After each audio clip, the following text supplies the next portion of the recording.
हो गया। देखो भाई आज के निकालेंगे ये तुम्हारे कौन सी क्लास के, एक मिनट देखता हूँ ना, फिफ्थ क्लास। फिफ्थ क्लास है तो देखो क्लास फिफ्थ की है, जो सवाल वाला यहाँ पर लिखा है क्लास फिफ्थ वाले है ना, मगर ये जो है क्लास फिफ्थ में भी है, ठीक है, सिक्स में भी मिल जाएगा तुम्हें सवाल, सेवन में मिल जाएगा, ठीक है। और एलसीएम की बात करें केवल एलसीएम की, तो एलसीएम वाला सवाल तो तुमको क्या कहते हैं 9 से मिल जाएगा और 9 मिल जाएगा 10 से मिल जाएगा। और जब मैथ पढ़ते तो काफी आगे मिल जाता है, मतलब एक बेसिक चीज है जो हर चीज में आती है, मतलब हर जगह आती है, हर तरह के जो क्लास होती है हर तरह की क्लास के अंदर ही कुछ ना कुछ मिल जाता है। तो आज हम सीखेंगे निकालना क्या सीखेंगे, राइट द मल्टीपल। पहले सीखेंगे मल्टीपल क्या होता है वो निकालना सीखेंगे, दूसरा सीखेंगे बाबू कॉमन मल्टीपल क्या होता है ये निकालना, और तीसरा सीखेंगे एलसीएम।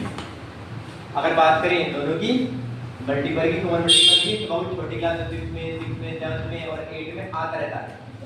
और बात करें एलसीएम की, तो बाबू एलसीएम 9 और 10 में भी होता है और बाकी छोटी क्लास में भी होता है, मगर जो बड़ी वाली क्लास है 9 में 10 उनके अंदर ये मल्टीपल कॉमन मल्टीपल बहुत कम होता है, वहाँ पर एलसीएम वगैरह ज़्यादा मिलता है। वैसे एक ही चीज़ ज़्यादा चले नहीं, अब देखो समझते हैं क्या निकालना है।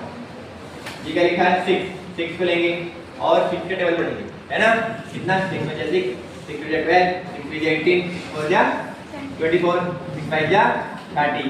बाबू ये हमने टेबल पढ़ा, बस ये जो निकाले हैं हमने यही क्या है मल्टीपल है, यही क्या है मल्टीपल है, मल्टीपल ऑफ कितने के मल्टीपल है बाबू 6, मल्टीपल ऑफ 6।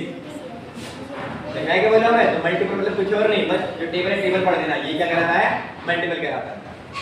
अच्छा अब देखो 6 था, 6 की मल्टीपल निकाल दिए, अब देखो 14 है, 14 की मल्टीपल निकालेंगे, है ना। अब देखो इंटरमीडिएट वाले के लिए लेते हैं कितना 14 एकम 14 14 28 14 42 54 54 55 70। तो बाबू ये जो हमने पहाड़ा पढ़ा, यही पहाड़ा बाबू क्या कहलाएगा मल्टीपल कहलाएगा, मल्टीपल कहलाएगा, मल्टीपल ऑफ कितना कहलाएगा 14 टेबल पढ़ा है तो क्या कहलाएगा मल्टीपल ऑफ 14 कहलाएगा। तो पहली जो चीज है बाबू वो तुम्हें निकालनी आ गई हो, आगे होगी क्या बोले यहाँ पर राइट द मल्टीपल। तो भैया कोई मिला के अगर 6 की मल्टीपल निकाले 6 के टेबल पढ़ दो, 14 की मल्टीपल निकाले 14 के टेबल पढ़ दो, वही तुम्हारे क्या कहलाएंगे मल्टीपल कहलाएंगे। अच्छा ये पहली चीज हो गई। अब सेकंड चीज के बाबू कॉमन मल्टीपल, कॉमन है ना, कॉमन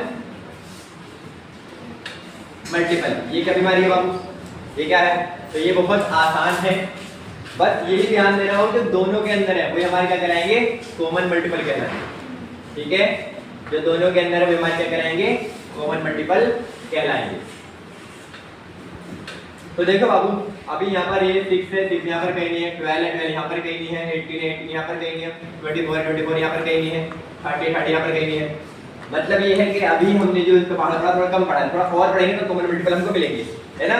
ये समझने की कोशिश करो, तो ध्यान से देखना। 6 पहले 20 हो गया, 6 36 6 7 42, तो देखो 6 के पहाड़े में ये 42 आ रहा है, 14 के पहाड़े ये भी 42 आ रहा है, ठीक है। तो ये क्या जाएगा तुम्हारा कॉमन मल्टीपल आंसर। तो कॉमन मल्टीपल मतलब 6 के टेबल के अंदर भी और 14 टेबल के अंदर भी, दोनों के अंदर जो सेम नंबर आ रहा है, एक ही नंबर है दोनों के अंदर, वो हमारे क्या कहलाएगा कॉमन मल्टीपल कहलाएगा। समझ में क्या बोला मैं। और थोड़ा आगे बढ़ते हैं, कितना हो जाएगा 46 42 48 46 54 56 60। तो आपको आगे मिल रहा है, अभी आगे जाएंगे ना तो और मिल जाएंगे, मगर आगे ज़्यादा मतलब नहीं जाते हैं क्योंकि सवाल बहुत लंबा हो जाएगा फिर, है ना। अभी तो शुरुआती मतलब ठीक है शुरुआत के अंदर, और फिर लंबे सवाल कराऊंगा तो फिर तो बोरिंग फील होगा ना, तो ये छोड़ से। तो समझ में आया तुम्हारे मल्टीपल क्या होते हैं, कॉमन मल्टीपल क्या होते हैं। मल्टीपल मतलब अगर 6 है 6 के पहाड़ा पढ़ दो, है ना, 14 है 14 के पहाड़ा पढ़ दो, वही तुम्हारे क्या हो जाएंगे मल्टीपल। और कॉमन मल्टीपल क्या होंगे 6 के टेबल के अंदर और 14 टेबल के अंदर जो एक जैसा नंबर आया वो क्या हो जाएगा तुम्हारा कॉमन मल्टीपल हो जाएगा, ठीक है। समझ में क्या बोला मैं।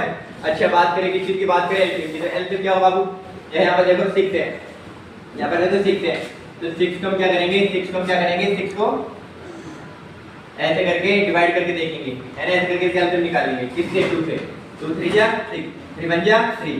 तो 6 की जगह पे कितना आ गया बाबू, कितना आ गया 2 into 3। पहले 2 ने काटा 6 को, फिर कितने काटा 3 ने काटा, तो 6 की जगह कितना आ गया 2 into 3। और दूसरे नंबर ले, दूसरे नंबर क्या हमारे पास 14। तो 14 के आने देखो 14 को अगर हम काटेंगे क्या आएगा हमारे पास 2 7 जा 14 7 1 जा 7। तो 14 इज इक्वल टू कितना आ जाएगा हमारे पास, कितना 2 into 7। 14 बराबर कितना आ जाएगा 2 इंटू 7, ठीक है। और इसी सवाल को लेंगे, 2 को लेंगे काटेंगे कितना आ जाएगा, सॉरी 6 को लेंगे और काटेंगे कितना आ जाएगा 2 इंटू 3, 14 को लेंगे काटेंगे कितना आ जाएगा 2 इंटू 7। अब बाबू जो एलसीएम है, एलसीएम का मैंने समझो एलसीएम लिख देंगे। कैसे निकलेगा एलसीएम, पहले वाले जो दोनों नंबर हैं जो 6 के काटने के बाद आए थे उनको दोनों को लिख देंगे। अब इसके अलावा उस वाले जो 14 के हमने मतलब जो 14 को हमने क्या करा था एलसीएम किया था, तो जो दो फैक्टर बने थे फैक्टर को देखेंगे, जो फैक्टर इसके जैसा नहीं है, इसके जैसा नहीं है, उसको ले लेंगे, ठीक है। और जैसे जैसे को छोड़ दें, मतलब समझने को मैं बता दूं। यहाँ पर है 2, तो 2 हमारे पास पहले थे, यहाँ है, छोड़ दो इसको नहीं लेंगे। ये कहता है कितना है 7, जैसे हमारे पास पहले थे नहीं, 7 को ले लेंगे, तो कितना आ जाएगा हमारे पास 2 दिया 6, 6 7 42, ठीक है, बस